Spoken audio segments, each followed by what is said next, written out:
I welcome you, brethren, to this channel, the Gospel Chariot, the channel that is on YouTube. Just type the Gospel Chariot, where we share with you church music, we share with you the teachings of our Lord Jesus Christ, as it is prescribed to us by the Angel of Africa. So, without wasting much of your time in this part one of this line teaching, I'm going to talk about music. Chataura pamusoro pemusic, kunaka kana kuti kushata kwemusic. Satan ane shoko raanoda kuparidza, but kuti ariparidzire kuvanhu vari panyika, ari iye Satan nehusatan hwake zvinonetsa.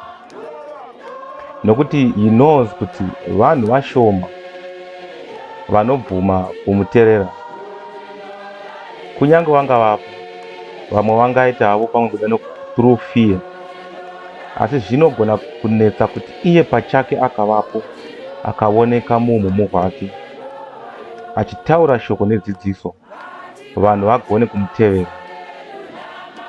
Nekudaro anotsvaga a medium of communication yaanoshandisa kuti imuparidzire manyepo ake kuti apararire panyika yose. Just like pana Genesis chapter 3, akatsvaga medium inonzi nyoka kuti aishandise kusvitsa manyepo ake kuna Eve. Zvimwe zvinogona kuitika ndezvokuti panguva yazvino kune zvizhinji zvaanogona kushandisa, zvimwechetezvo nedingindira reteaching yedu yanhasi rekutaura kuti anotsvaga a medium inonzi music, kuishandisa senzira yekuti message yake kana kuti teaching yake ipinde muvanhu zvishoma nezvishoma. Nokudaro medium inoshandiswa naSatan sekutsanangura kwandaita yemusic is the most common one, though we have got so many mediums that the devil is using to communicate or to preach his message, to herald his message to the world.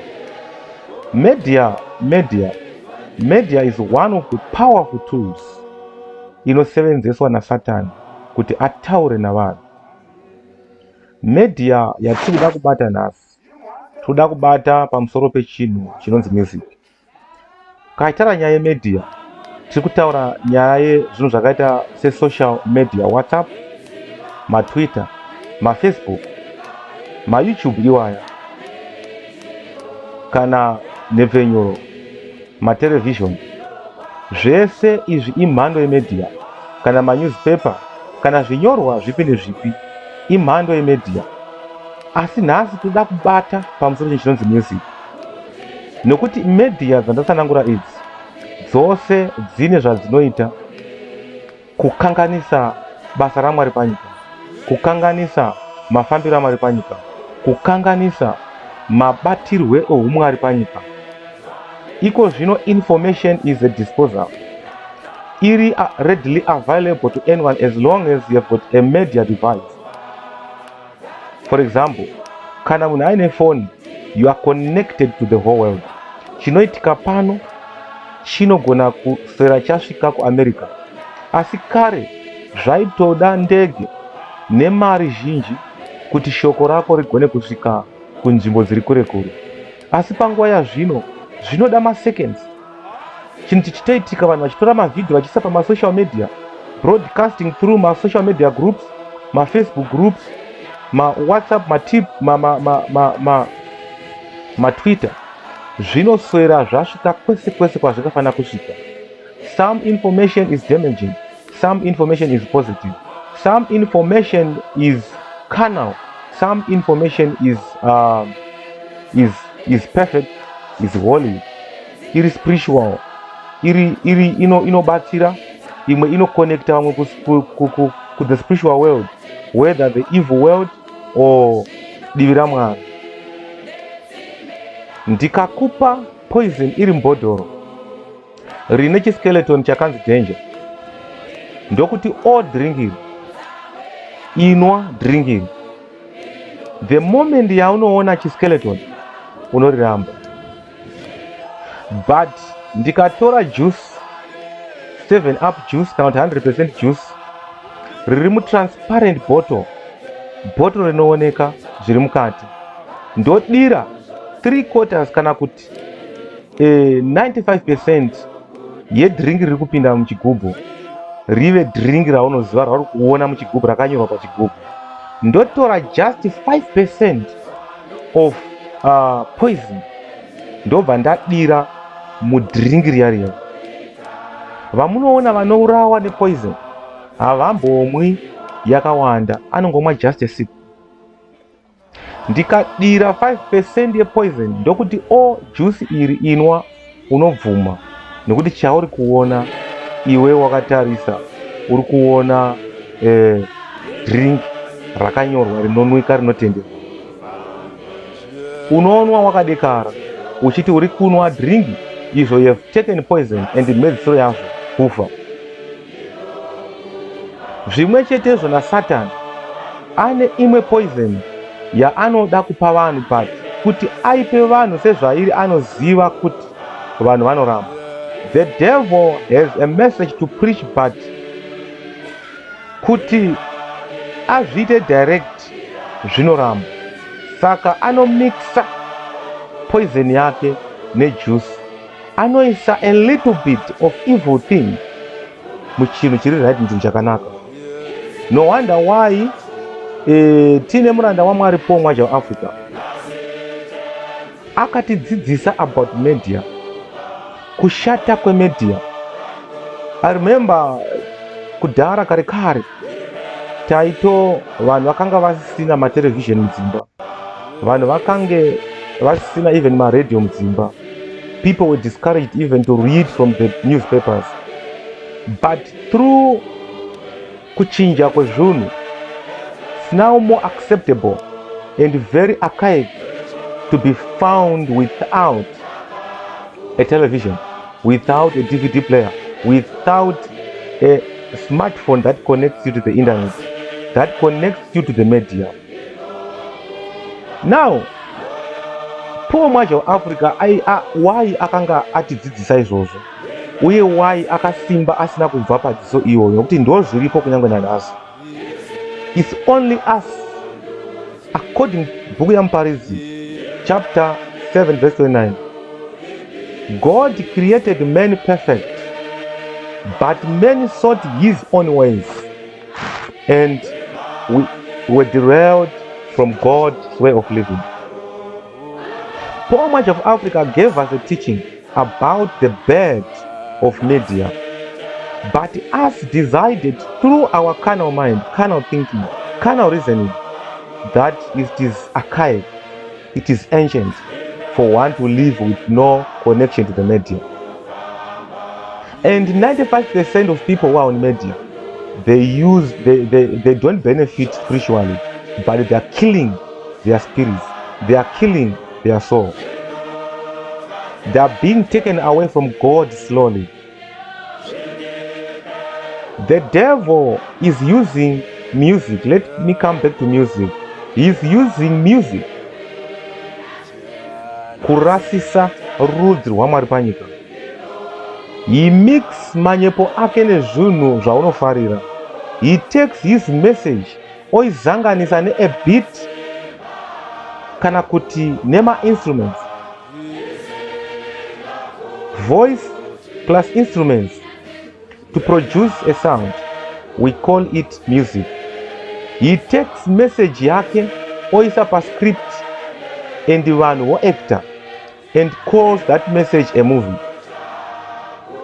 Anozanganisa zvaanoda kudzidzisa with something which he knows kuti unofarira, which he knows kuti is acceptable. Then he calls it entertainment. Saka ultimately, pauri kunwa drink rake, uri kunwa poison.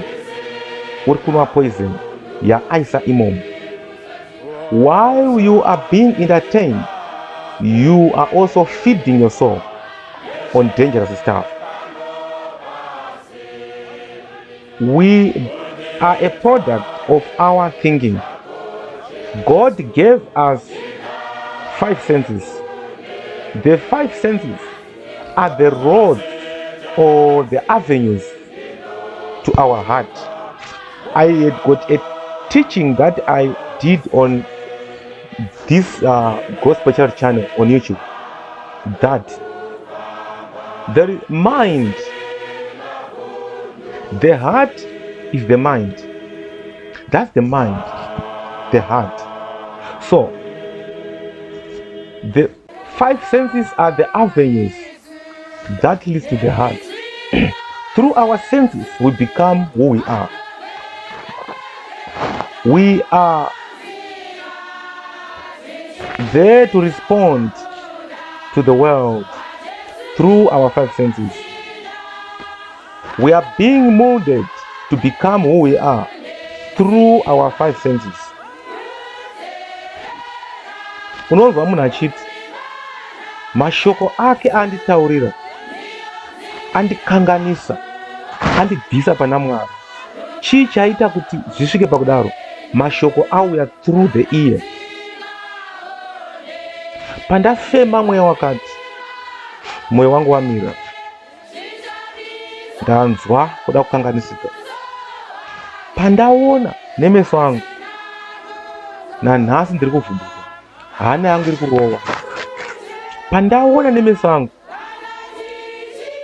ndaona ndikabva pana Mwari.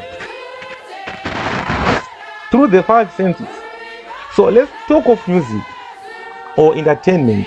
Music inouya iri audio, where we need to hear, to listen, then import it into our system. Music in some video format, where we watch and see things. The things that we see are being written into our mind. Those things are being stored in us through our mind, to the brain, the conscious mind, and then back to the heart of the soul, which is the mind, the subconscious mind. Once we listen, we would want to recall the song. We keep on repeating it, repeating the song, repeating the images that we have seen, that we have watched through a video. Those pictures are written into our mind. Ukaona chinhu chine hora, chero wovata, unovhunduka, unotya. Ukaona chinhu chinoenderana neadultery, there's something that is changed in you, that you feel in your body, because it's part of nature, programmed in us. Anything that triggers it, it becomes like that. And it's written in our mind, written into our subconscious mind. Once you keep on thinking about it for 48 hours, time and again, it becomes permanent in us. It becomes written in our DNA. So these things, they come under the names like entertainment, my favorite music, favorite artist. And these artists know things that people want. They know things that entertain you. I was commenting this with my colleagues to say, long ago we used to listen to a sound of the music without anything adulterous within it. But these days, if a musician brings a song which doesn't have that information embedded or included in it, unonzwa ichinzi hainakidzi, haisi nziyo. Now, haizi muziki yose yokunakirwa nayo semwana waMwari, semapostori waJesu. Haizi muziki yose yokuti uterere. Kune imwe muziki inooriginata kuna Satani, nokuti ane zvizhinji zvakaipa zvaanoda kudzidzisa uye zvaari kudzidzisa vanhu through music. Vana chaivo uchivaredza mumba, unozoona kuti kamwe kaunhu kari kuitika kari kubva through music yari kuterera. Unotozonzwa mwana achiimba dzimwe nziyo dzausamboridza mumba, asi achidzinzwa kwaakadzinzwa akadzita internalize. Not only international music, but even local music chaiyo, kune imwe iripo pako kudzidzisa zvakaipa. Not just music yekunyika chete, but kutori neimwewo music inonzi gospel, but iyo isiri true gospel, but ichidzidzisa manyepo. Muranda waMwari Paul Mwazha weAfrica akadzidzisa nziyo dzokuterera, akatidzidzisa zvokunzwa, akatidzidzisa zvokuona. Toita sei tobva here padzidziso dzawakatumwa, kana kuti torambira mutsika dzedu, kana torambira mukudzidzisa kwaPaul Mwazha weAfrica. Kune imwe music yokuti uchiterera so unonyatsonzwa kuti rega ndiende kumba kwaJohn nekuti ane chikwereti changu. Nziyo dzaiti dzikaimbwa kare kare, nyange wanga usina mweya wakuenda kuhondo, waienda kuhondo, waiti ndipewo gebe rangu ndiende, zvangu zvauya. Kune nziyo dzokuti chikura kana iko zvino dzichiimbwa, unonzwa mweya wemashakwa kwakugara, vanosvikirirwa vanobva vatanga kusvetuka utanga kudzowa nokurira. Kune dzimwe nziyo dzokuti dzikaimbwa pamusoro poupombwe, unonzwa uchida kusumuka kuti ndinotsvaga wangu. Kune mamwe mavhidhiyo kuti ukaona so, nyange wanga uri pedo naMwari unobva wava kure naMwari. Kune dzimwe nziyo dzokuti kunyange wanga usingavenge munhu, but wadzinzwa unoiswa that spirit of hatred in you. Music. Unonzwa munhu akuti ndoda kuenda kwaJohn une chikwereti changu, mushure mekunge anzwa nziyo. Nhasi anondiona, anondijairira zvakanyanya. Kune imwe music yokuti ukaiterera inokutuma kuti uende undotsvaka musikana, kana kundotsvaka mukomana kana mukadzi kuti uite upombwe. Zvakawanda zvakaipa zvinodzidziswa through music, zvinosanganisira violence, revenge, improper dressing, foul language, kushora, kuvenga, and many other things. Pachirungu kune inonzi repeated exposure effect, yandanga ndichizama kutsanangura, yekuti kana ukaita uri exposed, ukagara uri exposed, ukaramba uri exposed to something chausingafarire, unopedzisira wakuchifarira. The moment you keep on repeating a song time and again, you are experiencing what you call repeated exposure effect. Hausati wambozviita here kuti une imwe song yausingafarire, but unogara uchinzwa ichiridzwa kwakawanda wanda, kana munga mukombi kana paredhiyo, next door, zvekuti unozongoerekana mwomusi wakungoimba so uri wega so.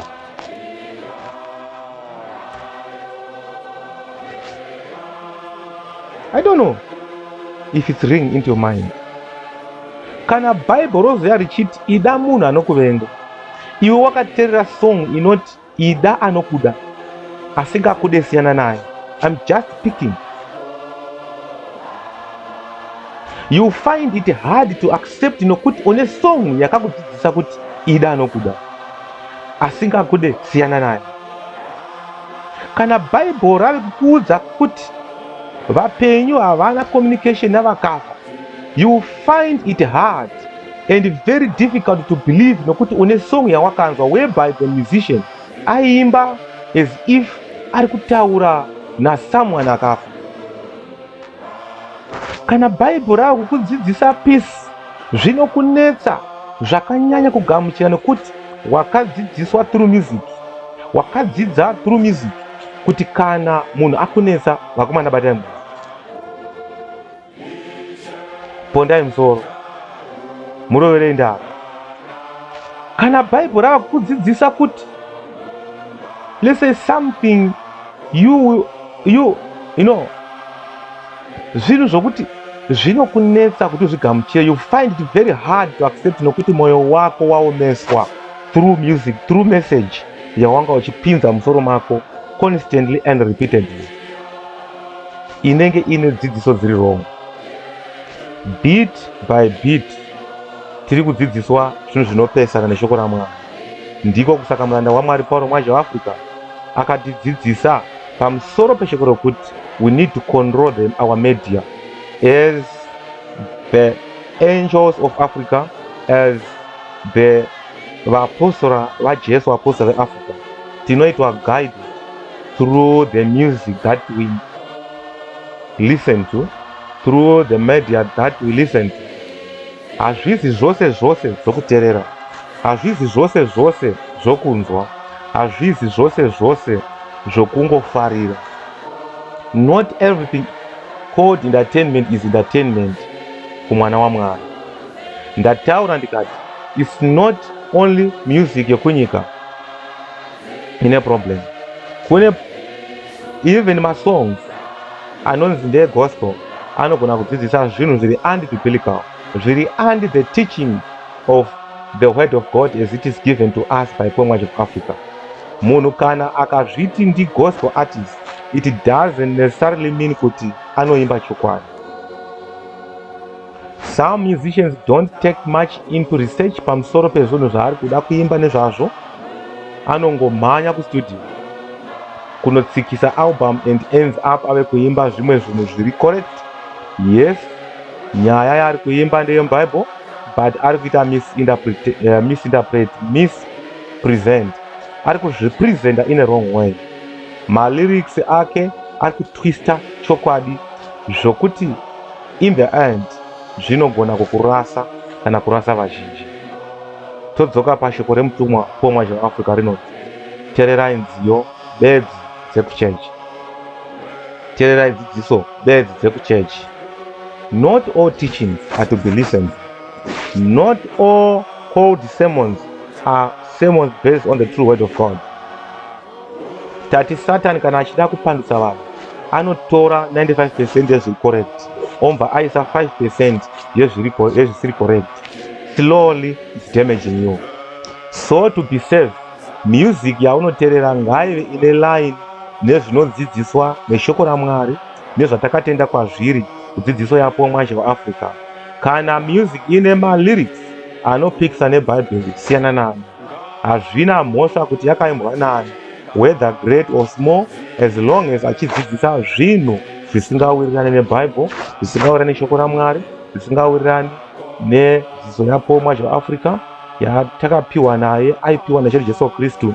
Don't waste your time uchimuterera. Don't waste your time committing yourself to that. Listen to something chinokuswededza pedo naMwari. Thank you.